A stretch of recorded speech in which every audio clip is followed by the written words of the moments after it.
Voilà, bonjour à tous. On va commencer une nouvelle série ce matin. Je vous invite à lire avec moi. Ceux qui ont leur Bible, qu'est-ce qu'il y a à sa Bible ce matin? Il y a 3 personnes qui ont leur Bible. Qu'est-ce qui n'a pas sa Bible ce matin? Je vais faire un appel à la repentance. Vous pouvez venir, on va prier ensemble. Voilà, on va lire ensemble Josué 1, 8. Après la mort de Moïse, serviteur de l'Éternel, l'Éternel dit à Josué, fils de Nun, serviteur de Moïse, « Moïse, mon serviteur, est mort. Maintenant, lève-toi, passe ce Jourdain, toi et tout ce peuple, pour entrer dans le pays que je donne aux enfants d'Israël. Tout lieu que foulera la plante de votre pied, je vous le donne, comme je l'ai dit à Moïse. Vous aurez pour territoire depuis le désert et le Liban jusqu'au grand fleuve, le fleuve de l'Euphrate, tout le pays des Hétiens, jusqu'à la grande mer vers le soleil couchant. Nul ne tiendra devant toi tant que tu vivras. Je serai avec toi comme j'ai été avec Moïse. Je ne te laisserai point, je ne t'abandonnerai point. Fortifie-toi et prends courage, car c'est toi qui mettras ce peuple en possession du pays que j'ai juré à leur père de leur donner. Fortifie-toi seulement et aie bon courage en agissant fidèlement selon toute la loi que Moïse, mon serviteur, t'a prescrite. Ne t'en détourne ni à droite ni à gauche, afin de réussir dans tout ce que tu entreprendras. Que ce livre de la loi ne s'éloigne point de ta bouche, médite-le jour et nuit pour agir fidèlement selon tout ce qui y est écrit. Car c'est alors que tu auras du succès dans tes entreprises, c'est alors que tu réussiras. Amen. Le livre qui précède finit par la mort de Moïse. La Bible dit que c'était un homme, et j'aime comment ça finit ce livre. Il dit, de tous ceux qui ont vécu sur la terre, des fils de l'homme, il n'y a pas eu d'autre prophète aussi grand que Moïse. Un homme extraordinaire, et la Bible dit même que c'est Dieu lui-même qui l'a enterré. On ne sait pas où se trouve son corps. Peut-être que Dieu ne voulait pas qu'on lui rende un culte. Dieu l'a enterré tellement il a vu des choses extraordinaires. Et après sa mort, Josué débarque et c'est lui qui doit faire la succession. Il y a des successions qui sont lourdes. Celle-là, elle était très lourde. Et Josué vient, et moi j'aime comment le Seigneur vient lui parler. Vous savez, quand Dieu vient, et moi j'aime la parole de Dieu parce que chaque mot qui est dit a un sens. Moïse est mort, tout le peuple a fait le deuil. Et Dieu vient, grande révélation, il vient dire à Josué, Moïse, mon serviteur, est mort. Comme si tu ne le savais pas. Moïse, mon serviteur, est mort. Maintenant, lève-toi, passe ce Jourdain, toi et tout ce peuple, pour entrer dans le pays de la promesse. Je vais lire avec vous un instant.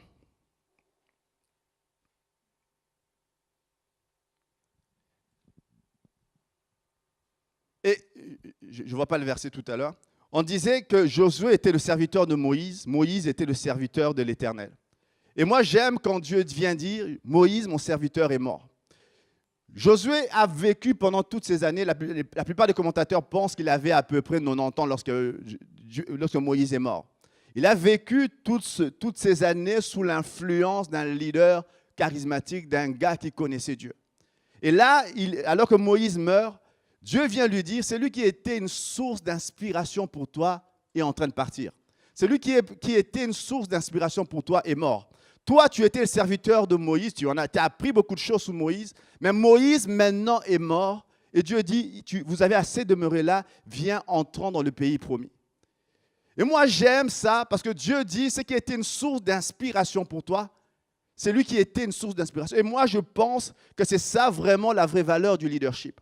Des fois, on pense que le leadership, c'est imposer des choses aux gens. Et nous, on essaie d'apprendre dans cette assemblée. Le leadership, c'est avant tout une question d'influence.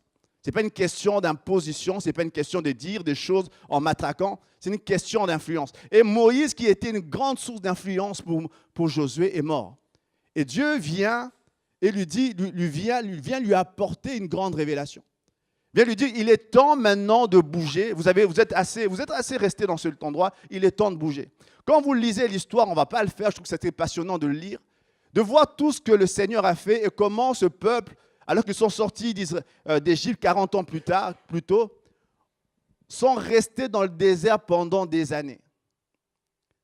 Et Dieu vient, il répète plusieurs fois cette phrase, « Fortifie-toi et prends courage. » Fortifie-toi et prends courage. Et moi, je crois réellement que le Seigneur le dit parce qu'il sait que le peuple est resté dans le désert, entre autres, parce qu'il leur manquait du courage. Ils avaient cessé de se fortifier. À un moment, la Bible dit que Moïse avait envoyé des espions dans le pays et ils ont vu un pays où coulait le lait et le miel. Ils sont rentrés, ils disent le pays est super, c'est extraordinaire ce que Dieu fait. Dans ce coin-là, il y a des choses extraordinaires qui se passent. Mais nous avons vu dans ce pays des géants qui y vivent. Ils étaient tous là en train de décourager le peuple. Seuls 2 hommes ont tenu un langage différent. Et ils proclamaient des choses, on le verra tout à l'heure. Ils ont fini tous par mourir dans le désert. Et quand Dieu vient, quand cette génération meurt, une nouvelle génération se lève, le Seigneur vient et il dit à Josué quelque chose que Josué avait besoin d'entendre. Quelque chose qui était important pour Israël. Fortifie-toi et prends courage, parce que le Seigneur savait que ce qui avait manqué à cette époque-là, c'est non seulement la force, mais c'est de ne pas être rempli de peur. Ce matin, il y a quelques semaines, on était en train de prier avec Christian. On avait à cœur d'aborder un nouveau sujet. Nous sommes dans un monde où il y a des règles spirituelles qui contrôlent, mais il y a des choses que le monde a compris. Moi, il y a quelques années, je ne sais plus dans quel pays on était, j'étais avec mes enfants. Ils venaient à peine de manger. On était en train c'était le matin, on était dans un hôtel, je ne sais plus dans quel pays on était. J'étais avec mes enfants, mes neveux aussi étaient là. Ils venaient à peine de manger, et puis on devait sortir, ils se mettaient à regarder un dessin animé. Et puis il y a eu la pub pendant le dessin animé, et à l'instant même, ils m'ont tous demandé ce qu'ils étaient en train de voir. Ils venaient de manger, c'était un truc, je ne sais plus ce que c'était, un yaourt, je ne sais pas trop quoi. À l'instant même, ils se sont levés pour me dire « Ah, nous avons faim ». Et moi, je me dis « Mais c'est incroyable, on vient de manger il y a 5 minutes ». Et puis, je regarde à la télé, ils me demandaient ce qu'ils étaient en train de voir. L'influence. Moi, je crois que le monde, il y a des firmes qui font de l'argent, des milliards, et quand on regarde leur business plan, tout est basé juste sur la publicité parce que les hommes ont compris qu'il y a quelque chose de puissant suggérer d'influencer les gens. C'est quelque chose que le monde met des images devant les gens. Je ne sais pas si vous avez déjà vu. Moi, des fois, je cherche quelque chose sur Internet, je tape, et l'instant d'après, tous les sites où je vais me renvoient ce que je cherchais sur l'autre site. C'est un truc qui existe. Et quand vous lisez ça, vous avez compris, les gens mettent des milliards là-dedans parce qu'ils ont compris que lorsqu'on met ce genre de choses devant tes yeux, tu finis, tu le veuilles ou pas, que tu dises que moi je suis fort ou pas, tu finis par être influencé. Ce matin, nous avons choisi de commencer une nouvelle série sous la puissance des influences. Sous la puissance des influences. Et moi, j'aime cette partie où Dieu dit à Moïse que ce livre de la loi ne s'éloigne pas de ta bouche, mais dites-le jour et nuit pour agir fidèlement selon tout ce qui y est écrit, car c'est alors que tu auras du succès dans tes entreprises, c'est alors que tu réussiras. Que ce livre de la loi ne s'éloigne pas. Dieu voulait que constamment, Josué ait devant ses yeux le livre de la loi. Parce qu'il sait qu'est-ce qui arrive quand un peuple ne cesse d'être influencé par Dieu. Et moi, quand je le lis, je ne pense pas que c'était un bourrage de crâne que Dieu voulait faire. Il voulait que Moïse, que Josué aient des bonnes influences. Ce matin, nous sommes tous ceux qui sont là. Nous avons tous été influencés d'une façon ou d'une autre. Chacun d'entre nous, nous sommes contagieux d'une façon ou d'une autre. Tournez-vous vers quelqu'un, dites-lui, je ne veux pas t'effrayer, mais je suis gravement contagieux ce matin. On annonce une épidémie de grippe terrible, je ne parle pas de ça. Nous avons tous cette capacité d'influencer. Même par notre silence, nous influençons. Moi, j'ai déjà assisté à une réunion. On était en train de débattre sur plein de sujets. Il y avait un gars qui était sage, qui était là. Et puis, à un moment donné, tout le monde n'était pas d'accord. On n'était pas d'accord sur ce qu'on disait. Et puis, tout le monde se tourne vers celui qui ne disait rien. Et puis là, tout d'un coup, tout le monde se tait et lui laisse la parole. Même sans rien dire, il avait influencé le débat. Même sans rien dire. Et quand il a dit, tout le monde a trouvé finalement ça ce qu'il disait. Même sans rien dire, le simple fait qu'il soit là, qu'il ait cette attitude-là, a influencé la discussion. Il y a des influences. Et moi, je crois, on va le lire ensemble, on va le découvrir. Une des choses qui a manqué au peuple, une des choses qui a fait que le peuple est resté, c'est l'influence des choses qu'ils ont entendues. Alors ce matin, nous allons commencer cette série en parlant des influences. Et moi, ce matin, je voulais parler de l'influence de Dieu. Et j'ai 3 points. L'influence de Dieu se manifeste lorsque nous comprenons quel est notre territoire. L'influence de Dieu se manifeste lorsque notre langage change. L'influence de Dieu se manifeste lorsque notre système de pensée change. Mon premier point, Josué 1, 3, 5. Dieu lui dit, « Tout lieu que foulera la plante de votre pied, je vous le donne, comme je l'ai dit à Moïse. Vous aurez pour territoire depuis le désert et le Liban, jusqu'au grand fleuve, le fleuve de l'Euphrate, tout le pays des Hétiens, jusqu'à la grande mer vers le soleil couchant. Nul ne tiendra devant toi tant que tu vivras. » Comprenez bien, il y a un peuple qui est sorti d'Égypte, à qui Dieu a donné une promesse d'aller dans le pays promis. Ils sont arrivés, ils sont à la frontière du pays, ils sont de l'autre côté du Jourdain. Et de ce côté du Jourdain, ils sont en train de voir des vergers, ils sont en train de voir une vallée superbe de l'autre côté. Et eux, ils sont du mauvais côté du Jourdain, du côté du désert. Ils sont en train de regarder, et Moïse avait envoyé quelques années auparavant des espions qui sont allés voir. Ils ont dit que c'était un pays super, et puis ils ont découragé tout le peuple. Et pendant des années, ils sont morts de l'autre côté du Jourdain. Josué arrive avec une vision différente. Dieu lui donne une vision. Vous allez passer le Jourdain. Vous allez quitter cet endroit où vous êtes pour aller de l'autre côté. Et moi, j'aime les inscriptions que Dieu donne parce qu'il ne leur dit pas d'aller au Liban, en Syrie, en Grèce ou en Turquie, je ne sais où. Dieu donne un territoire bien précis. Dieu donne, il dit, vous allez passer de l'autre côté, non pas pour aller errer ici et là, non pas pour aller du côté de la Syrie. Je vous dis, je vous donne un territoire qui va aller de ça à ça, et puis de l'autre côté, il y aura ceci. Les frontières sont bien là. Je vous donne la possibilité d'aller. Moi, quand je le lisais, je me disais, deux fois, nous demandons ce qui nous permet, je vais l'exprimer autrement, ce qui nous permet de rester sous l'influence de Dieu, c'est de connaître quel est réellement notre territoire.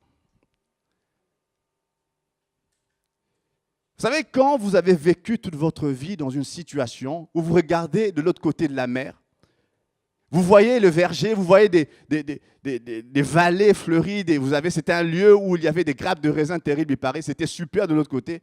Un endroit où coulait le lait et le miel, et que toute votre vie, vous l'avez passé de ce côté-ci du Jourdain, là où il n'y a rien, là où c'est aride, vous pouvez finir par croire que là où vous êtes, c'est ce que Dieu vous a donné.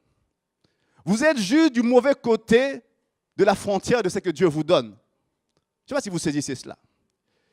Il y avait un peuple qui mourait du mauvais côté de la frontière et en train de voir de loin ce que Dieu fait. Et quelque part, on peut se contenter de rester là où on est et ne pas penser que là, ce que je vois là, c'est réellement ce que Dieu voulait que je vive. Et moi, je pense que même l'Église, on peut vivre dans cette situation-là. On est du mauvais côté de la frontière, je dirais, du mauvais côté des promesses. Et on semble vivre une vie, vous savez, c'était bien, le désert, Dieu le bénissait. Mais c'était une vie quand même où ce n'était pas évident. Il faisait chaud, on ne pouvait rien planter. C'était un peuple qui vivait là-dedans. Vous savez, vous avez déjà été dans un désert? Moi, il y a une fois, j'étais au Texas avec mon épouse.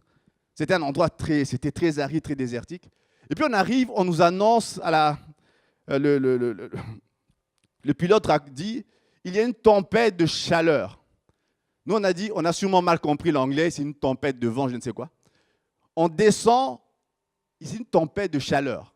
Vous descendez, vous avez l'impression que c'était un four, que vous venez d'entrer votre tête dans un four. Une chaleur torride. Ça, c'est le genre de choses qu'on voit dans le désert.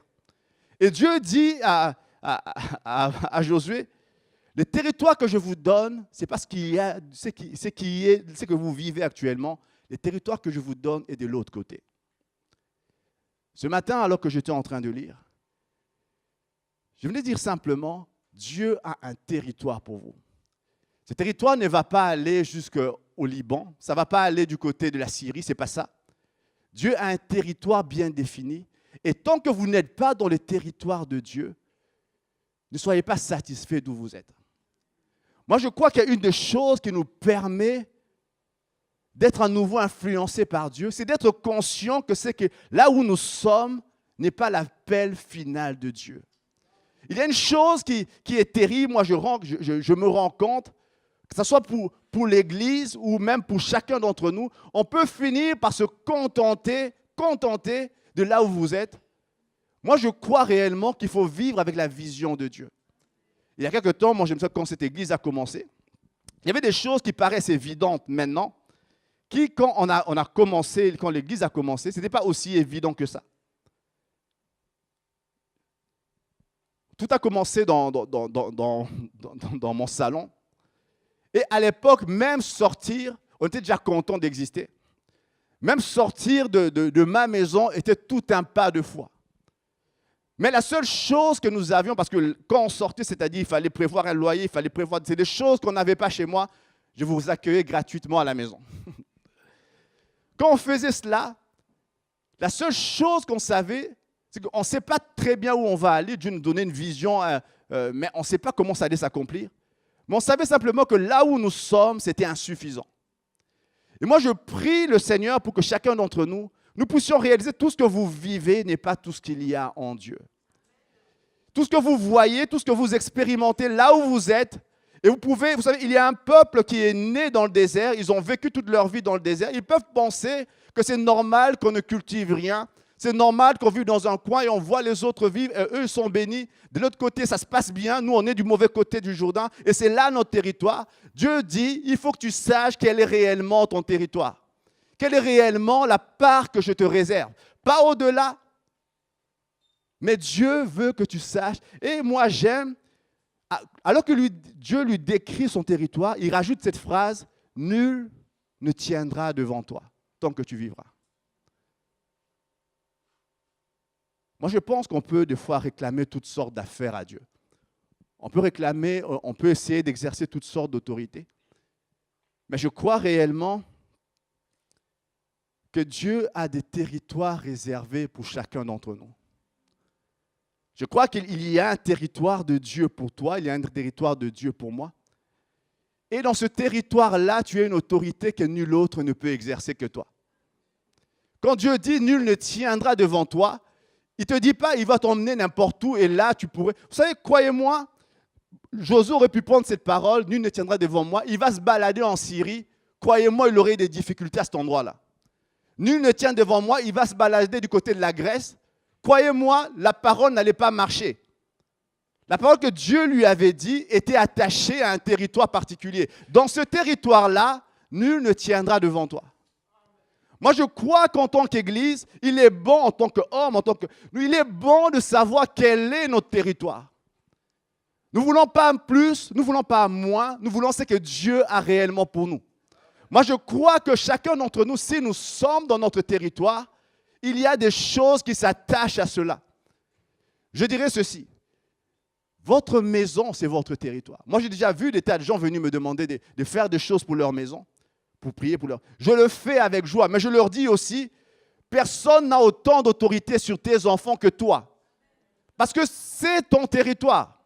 C'est le territoire que Dieu t'a... Je peux venir, je peux prier, mais il y a des choses que si toi tu permets, même si je prie comme je veux, c'est toi qui l'as permis, et s'il y a un ennemi qui entre là-dedans, parce qu'il a le droit légal d'y entrer. Le chef du territoire, c'est lui qui est censé diriger ce territoire-là, c'est toi. Et moi, je pense sincèrement, tant que nous comprenons, il y a deux choses là-dedans. On peut se satisfaire d'un endroit étroit, d'un endroit très inconfortable, parce que nous n'avons pas compris que Dieu nous appelle ailleurs. Et quand nous allons dans ce que Dieu a pour nous, nous ne comprenons pas très bien quelle est notre place là-dedans.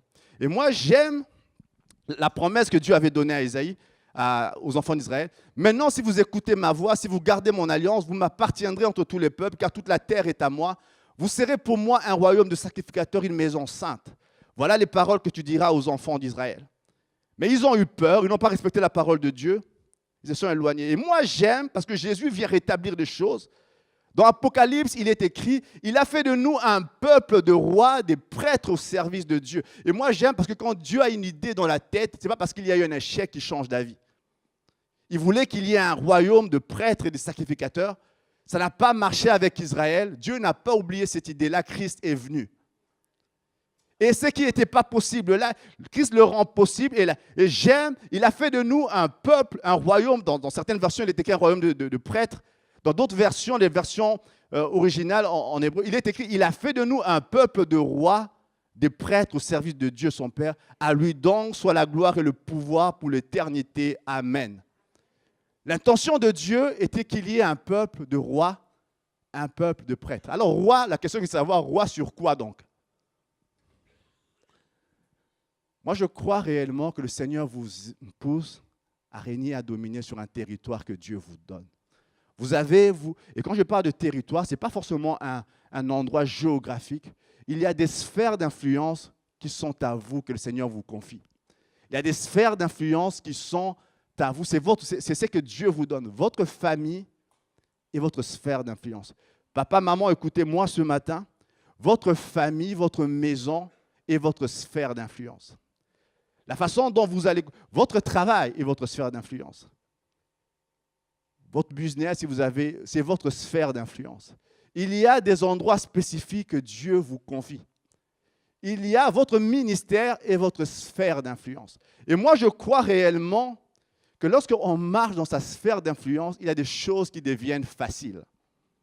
Vous savez, quand on voit Tony en train de jouer, à un moment, on était là, j'entendais jouer, c'était super.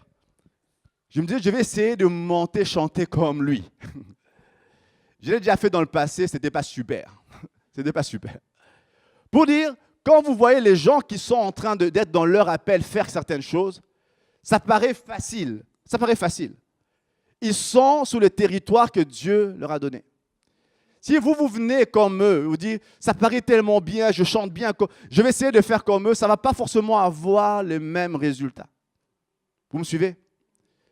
Et quand Israël était en train de s'effrayer, il y avait effectivement de quoi avoir peur. Ces gens étaient des géants.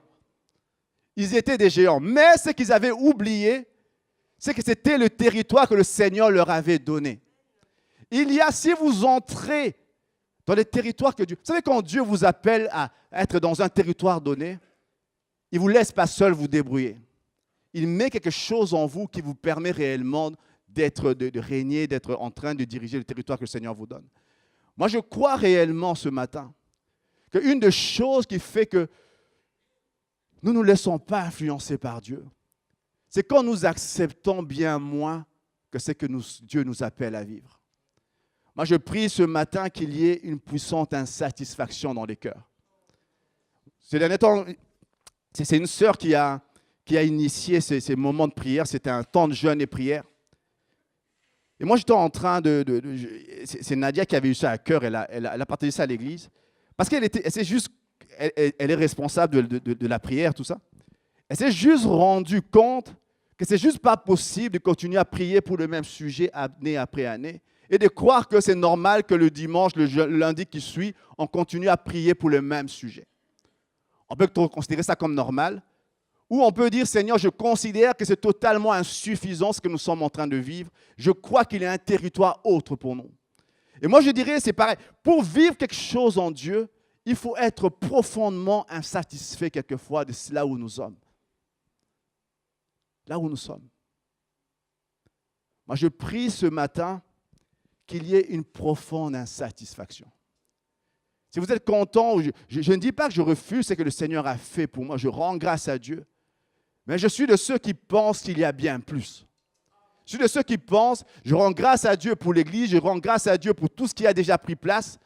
Mais je crois réellement que Dieu a plus pour nous. Dieu a plus pour chacun d'entre vous. Ma prière ce matin pour chacun, que le Seigneur crée en vous une soif de plus. Moi, j'étais en train de comprendre quelque chose de particulier. La Bible dit que quand Jésus est arrivé quand il est ressuscité, il est apparu à 500 personnes à peu près. Le jour de la Pentecôte, il y avait 120 personnes. J'ai fait le calcul, je me suis rendu compte qu'il en manquait 380. Qui ont vu Jésus apparaître, qui ont vu Jésus faire des choses extraordinaires. Jésus donnait des promesses. Quand un mort vous dit des choses, vous avez tendance à y croire. On l'a vu mourir, il se réveille, il vous dit des choses.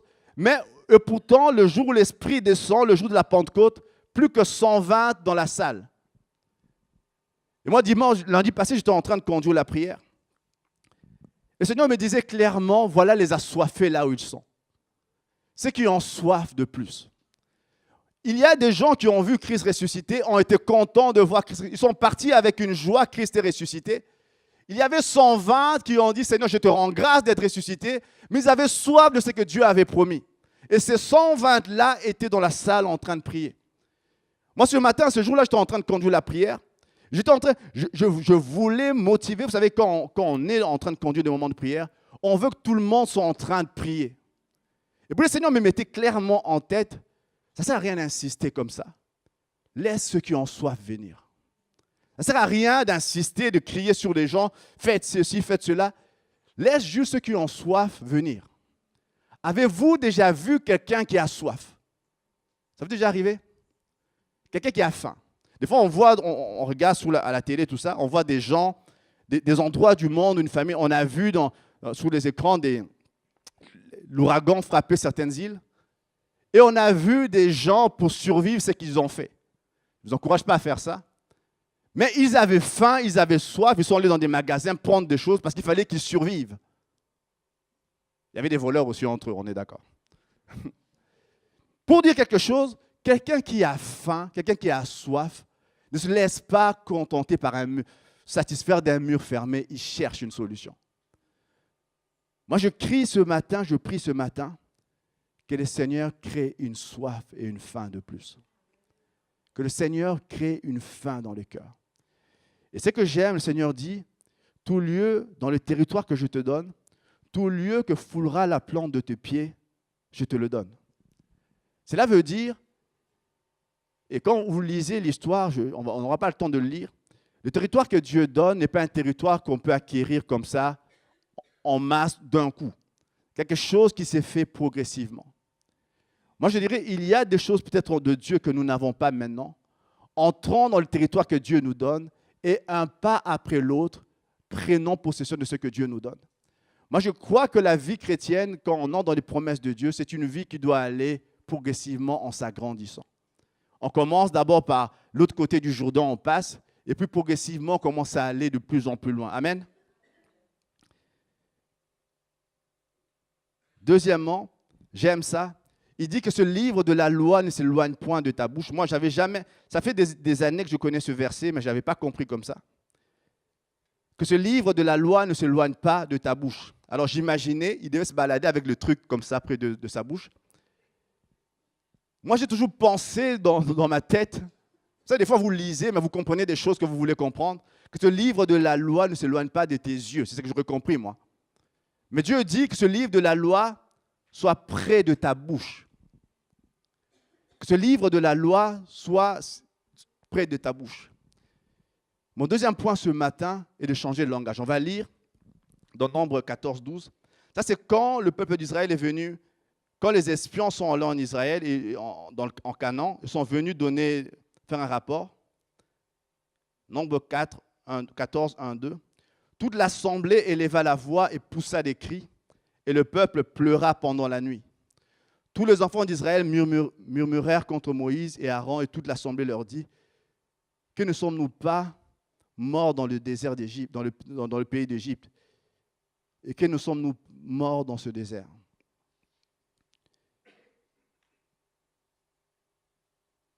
Et moi, j'aime ça. Quand j'étais en train de lire, le Seigneur me disait que ce livre de la loi ne s'éloigne pas de ta bouche. Pas simplement de tes yeux. On va voir tout à l'heure que le Seigneur demandait de méditer. Il disait, il faut que ta façon de parler change.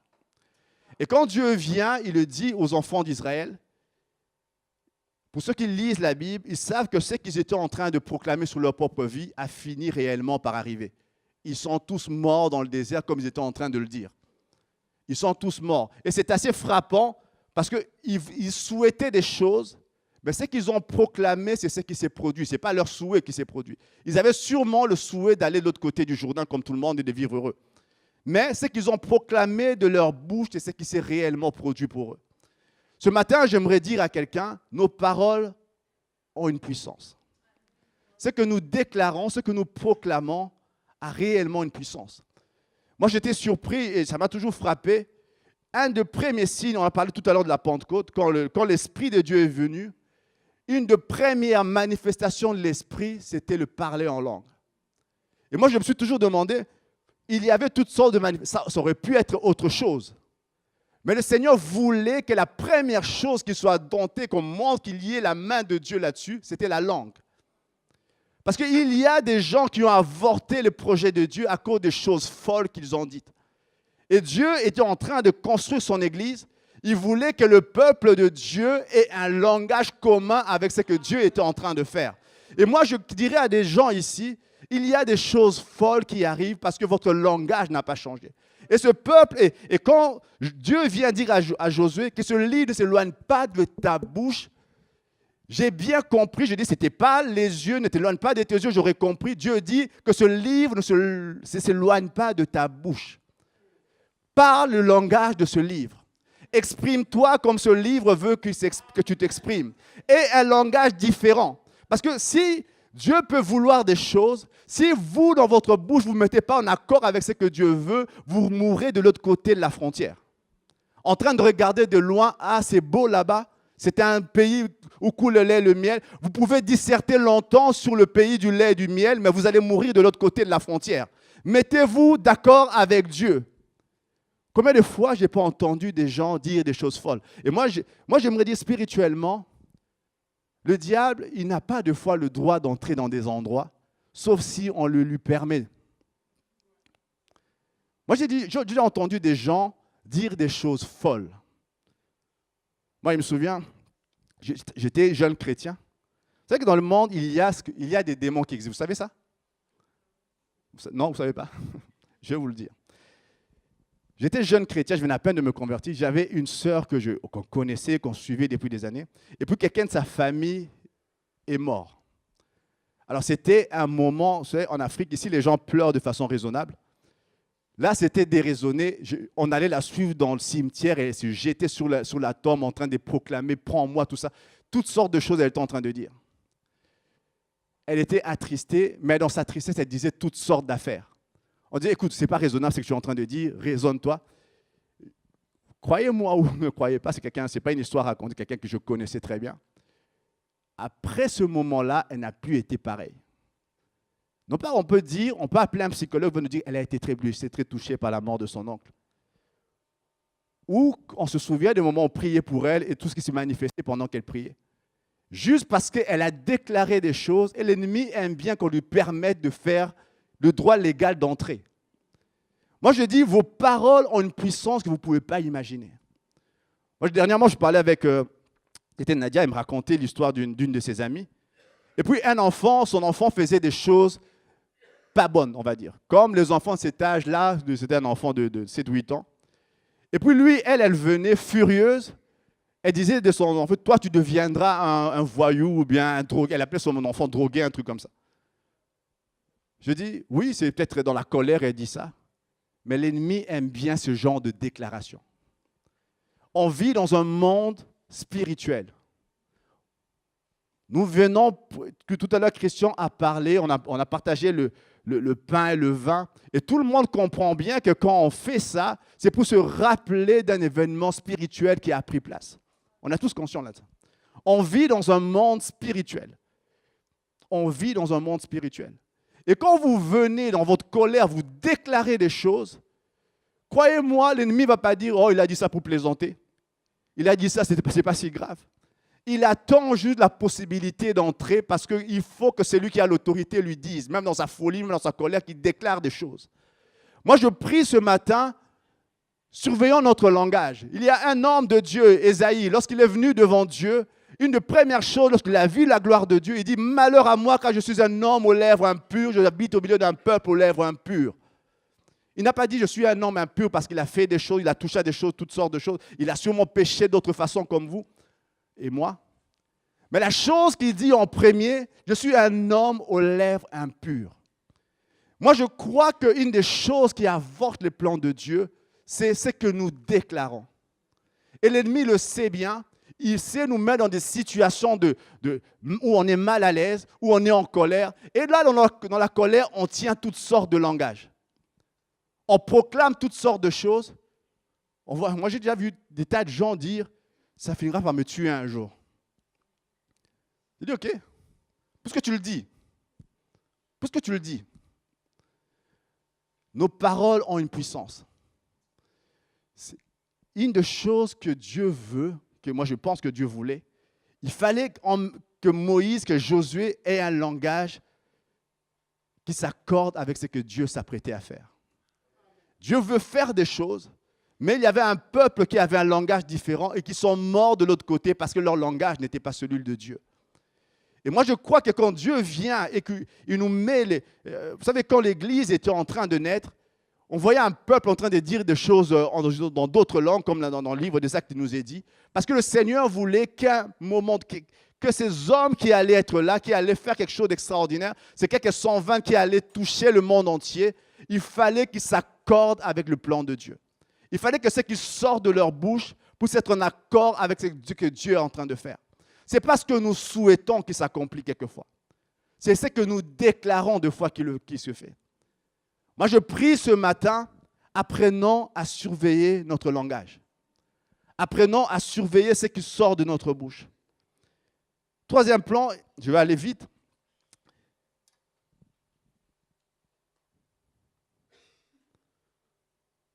L'influence de Dieu se manifeste lorsque notre système de pensée change.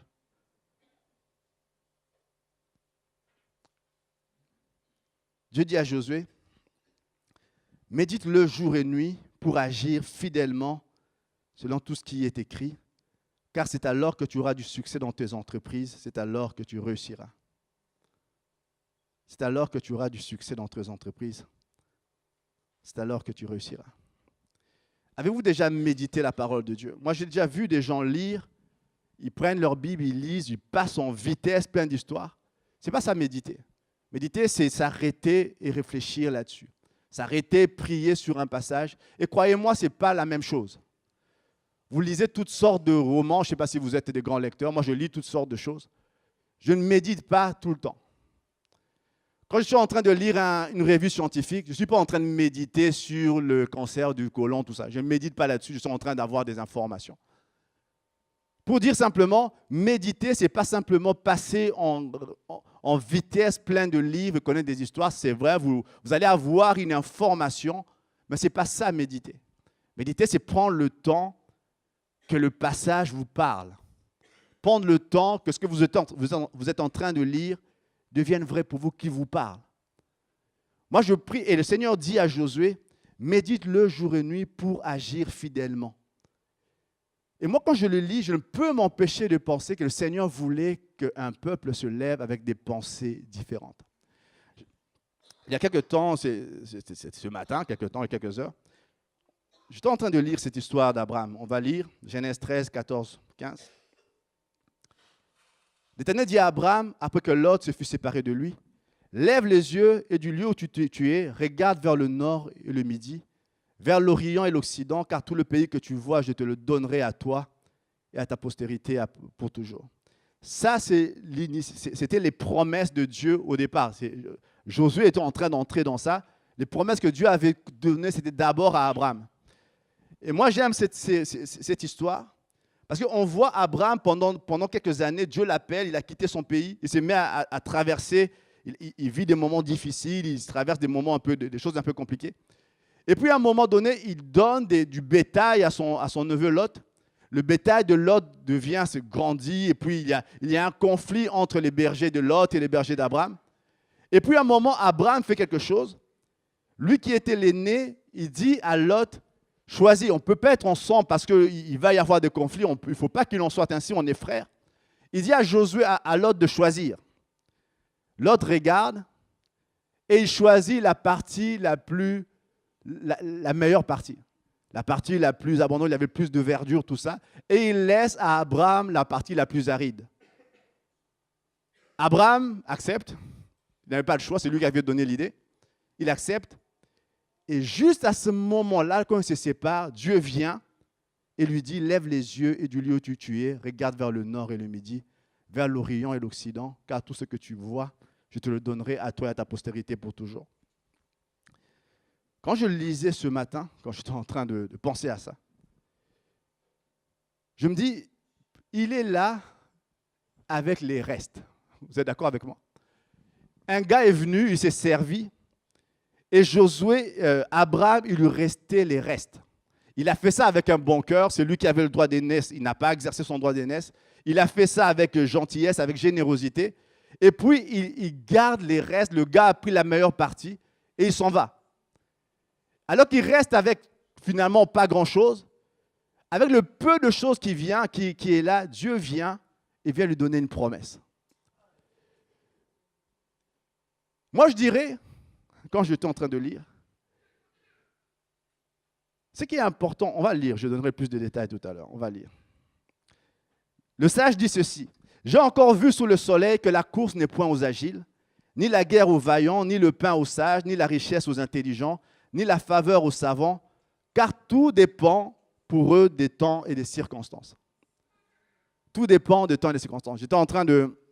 C'était une émission sur France 2 qui racontait que 50% de chefs d'entreprise en France n'ont pas de diplôme, n'ont pas reçu le bac. 50% de chefs d'entreprise. Alors je me suis amusé de voir un peu, on a des grandes entreprises actuellement, je ferai le lien tout à l'heure. J'ai mis quelques photos, vous connaissez ce gars?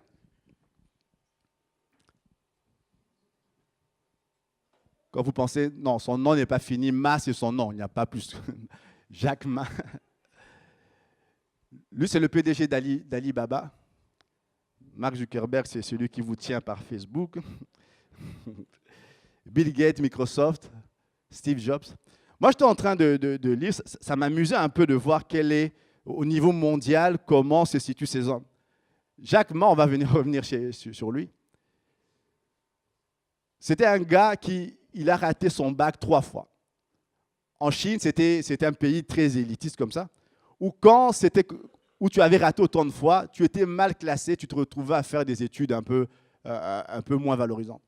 Il a raté 3 fois parce qu'il était très mauvais en maths. Et il a fini par faire des études, il était professeur d'anglais, je pense. Et il raconte dans sa biographie combien de fois il a raté des tas de choses. Combien de fois il a postulé à des universités, il a postulé, on a refusé, on a dit qu'il n'était pas compétent, on a dit que ce n'était pas sa place, tout ça. Mark Zuckerberg qui est là, lui n'a jamais fini ses études, je crois qu'il était à Harvard ou Yale, je pense pas. Je ne sais pas dans quelle grande université, il n'a pas fini ses études.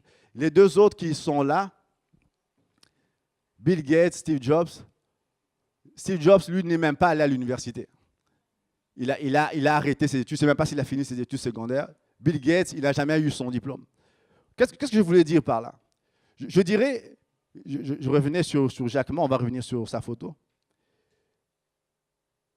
Il y a des fois des vérités spirituelles qui ont un impact. Vous savez, quand il y a une loi spirituelle, par exemple, la loi de la sémence et de la récolte, c'est une loi spirituelle qui existe. On en parlera peut-être un autre jour.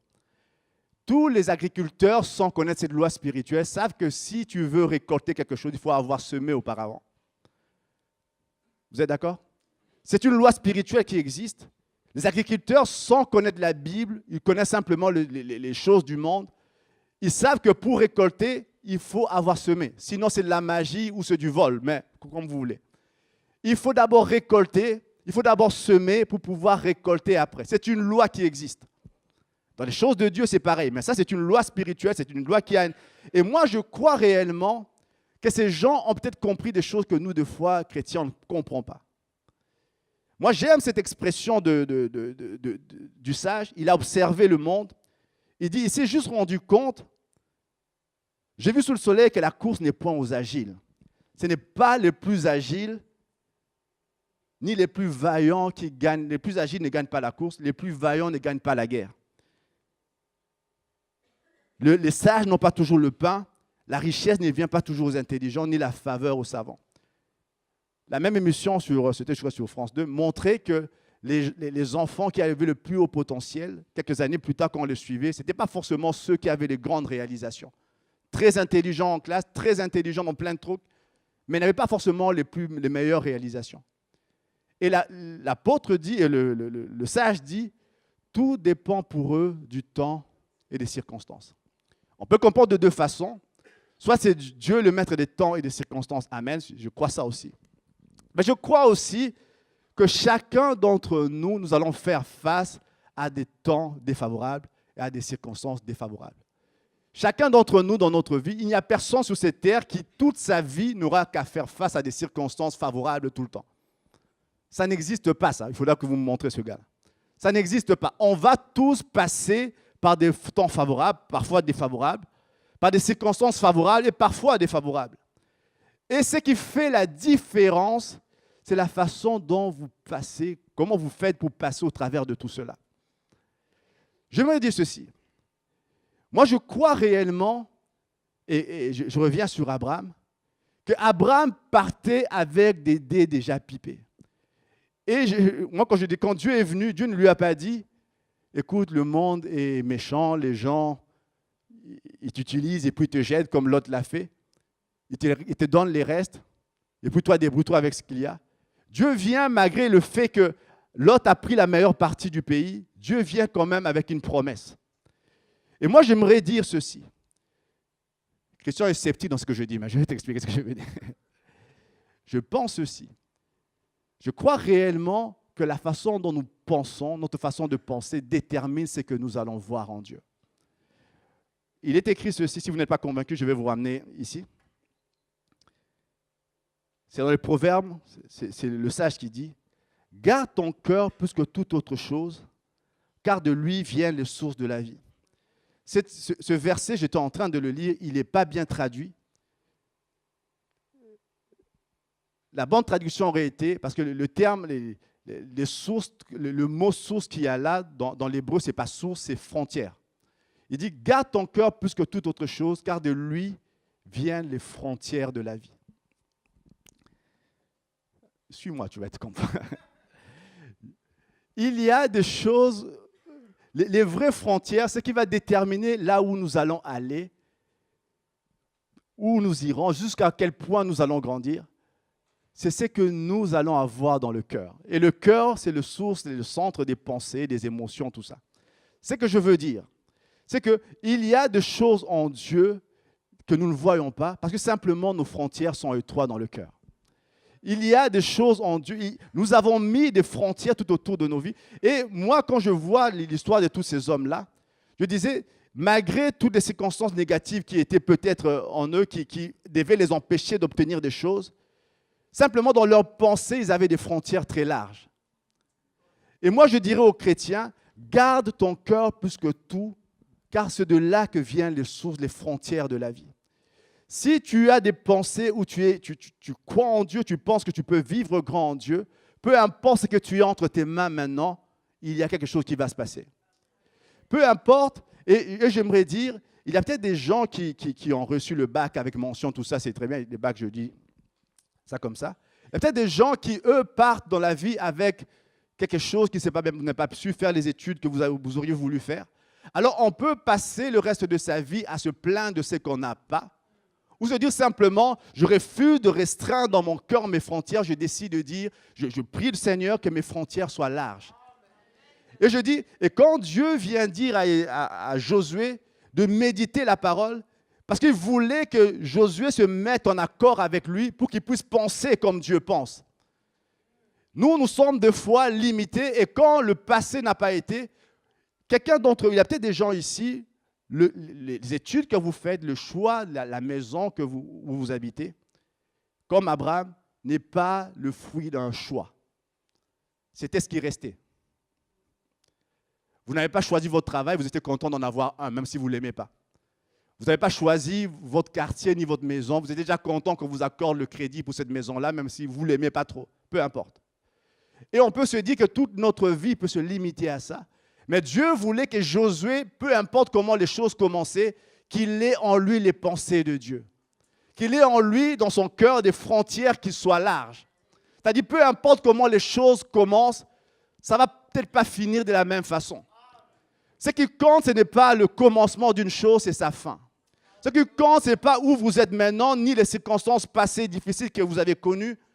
Laissez votre cœur s'élargir dans les pensées de Dieu. Laissez votre cœur comprendre les pensées. Et Dieu voulait que chaque jour, Josué vienne et que pendant que les choses difficiles sont là, il y a toutes sortes de gens qui sont en train de se lever, qu'ils méditent, qu'ils comprennent quelles sont réellement les frontières que Dieu lui donne. Nous, des fois, on peut établir des frontières en fonction de ce que nous sommes capables d'accomplir. Je n'ai pas fait de grandes études, donc mes frontières à moi sont là. Ces gens ont compris, même s'ils n'étaient pas faits, vous savez, il a une des plus grandes entreprises, Jack Ma de Alibaba Internet, il est nul en maths. Il est nul. Je dis pour pouvoir taper des codes, il doit au moins avoir un... Il était nul en maths, mais ça n'a pas été pour lui une frontière, ça. Et moi, je dirais aux chrétiens, peu importe où vous avez été, soyez comme Abraham, peu importe ce que j'ai maintenant, ça ne paraît pas très positif, mes troupeaux vont souffrir parce qu'il n'y a pas assez de verdure dans ce côté-là. Peu importe, il s'est laissé entraîner. Dieu vient lui dire, élargis ta vision. Moi, Dieu vient encore lui donner une promesse. Et moi, je crois que ce n'est pas pour rien que Dieu vient juste à ce moment-là. Parce que peut-être qu'il a commencé à se dire, Dieu m'a promis de me bénir, mais quand je regarde l'autre côté, waouh, là-bas, il y a de l'eau, il y a toutes sortes de verdure. Et là, moi, c'est un désert aride. Mais Dieu vient lui dire, à ce moment précis, regarde bien le pays que je te donnerai, c'est grand, tout ça. Et Dieu ne va pas l'accomplir à ce moment-là. Mais Dieu vient le lui rappeler à ce moment-là précis, parce qu'il voulait que dans son cœur, ses pensées soient larges comme Dieu. Il y a des choses qui sont limitantes. Et les circonstances de nos vies peuvent être capables de nous limiter. Voilà pourquoi je crois que Dieu veut que chaque enfant de Dieu vienne lire constamment ce que Dieu a promis. Que chacun d'entre nous, peu importe les circonstances que nous vivons maintenant, nous puissions dire, dans nos cœurs, nous refusons ces frontières-là. Les frontières de Dieu sont plus larges. Garde ton cœur plus que toute autre chose, car de lui viennent les frontières de la vie. Dieu a des frontières larges pour toi. Et Josué, alors qu'il était en train de se battre, peut-être qu'il s'est... À un moment, ils sont entrés dans Jéricho. Et puis Jéricho, il y a eu Aïe après. Et puis Aïe, les choses se sont mal passées. Ça fait mal, c'était Aïe. C'est pas spirituel, ça. Et puis, il aurait pu se dire, il y a un blocage dans cet endroit-là, on va rester à cet endroit. Et puis, il réalisait, il dit, non, les frontières que Dieu me donne vont au-delà de Aïe. C'est difficile à cet endroit-là, on a eu un blocage, mais les frontières que Dieu m'a données vont bien au-delà d'Aïe. Dieu veut que vous compreniez quelles sont les frontières qu'il vous donne. Et bien des fois, nous mettons nous-mêmes nos propres frontières. Paul, le sage, dit, garde ton cœur, garde ton cœur. Viens dans la présence de Dieu et que ton cœur soit gardé. Ton cœur est capable d'être influencé par toutes sortes de choses. Tes circonstances vont t'influencer. Les choses que tu vis vont t'influencer. Et quand une promesse que Dieu donnait, et moi j'aime, c'est une promesse que nous répétons, des fois nous ne savons pas où c'est écrit. Dieu disait aux enfants d'Israël, tu seras la tête et non la queue. Et une des choses que j'aime, la tête, c'est celui qui prend l'initiative, c'est celui qui dirige, qui conduit. Et la queue, c'est celui qui suit. Et bien des fois, en tant que chrétiens, nous ne sommes pas la tête de nos circonstances, nous suivons nos circonstances. Nous sommes en train de courir derrière les circonstances qui vont ici, qui vont là. Dieu nous appelle à être la tête. Alors ce matin, moi je crois réellement qu'il y a des promesses que Dieu nous donne. Laissons ces choses entrer dans nos cœurs. Quand j'étais en train de lire, j'étais en train de méditer là-dessus. C'est que je ressentais dans mon cœur, laissons nos pensées être changées, impactées par Dieu. Nous vivons dans un monde qui nous inspire de choses.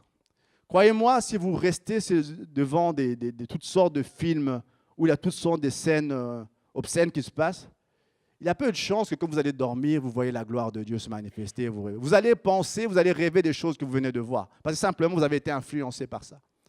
Et partons du même principe, Dieu voulait que son serviteur ait constamment à cœur les pensées de Dieu. Ait constamment à cœur les plans de Dieu. Ait constamment dans son cœur en train de méditer et de repasser les frontières que Dieu a pour vous. Je prie ce matin qu'il y ait des hommes et des femmes qui élargissent leurs frontières dans leur cœur. Je prie ce matin qu'il y ait des hommes et des femmes impactés par Dieu, que vos pensées changent. L'apôtre Paul dit, Romains 12, ne vous conformez pas au siècle présent, mais soyez transformés par le renouvellement de l'intelligence. Afin que vous discerniez quelle est la volonté de Dieu, ce qui est bon, agréable et parfait. Et la promesse de Dieu, pour finir, Dieu fait cette promesse à Josué, car c'est alors que tu auras du succès dans tes entreprises, c'est alors que tu réussiras. Vous voulez avoir du succès? Laissez la parole de Dieu transformer votre façon de voir. On va prier ce matin pour que juste le Seigneur vienne élargir les frontières de notre cœur.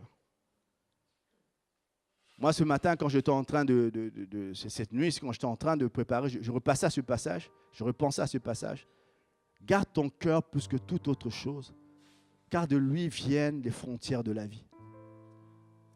Ce matin, il y a des gens qui ont besoin que leurs frontières s'élargissent. Leurs frontières s'élargissent.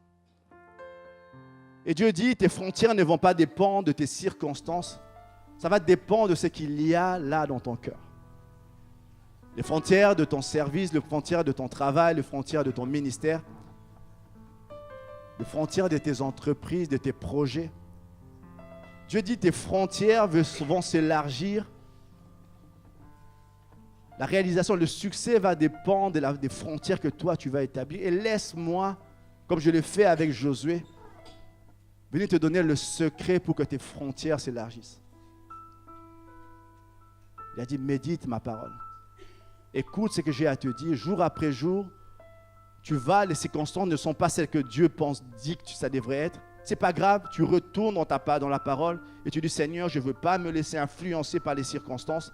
Je prie que mes frontières ne soient pas modifiées parce que mes circonstances semblent me faire douter. Même si aïe est un verrou, nous n'arrivons pas à passer, mais moi dans mon cœur, je passe dans mon cœur cette pensée que mes frontières vont bien au-delà de ça. Il y a un frein sur le chemin, mais les frontières de Dieu sont beaucoup plus larges que ça. Mais Dieu dit, si tu perds cette source-là, tu vas vivre une vie de petitesse, une vie où tu vas vivre juste comme si tu étais en train de survivre, être bien moins que ce que Dieu avait pour toi, parce que tu n'as pas compris que les frontières de Dieu allaient au-delà. Les frontières de Dieu allaient au-delà. Alors que nous allons prier, moi je ferai juste un appel ce matin, on a la tête baissée, les yeux fermés.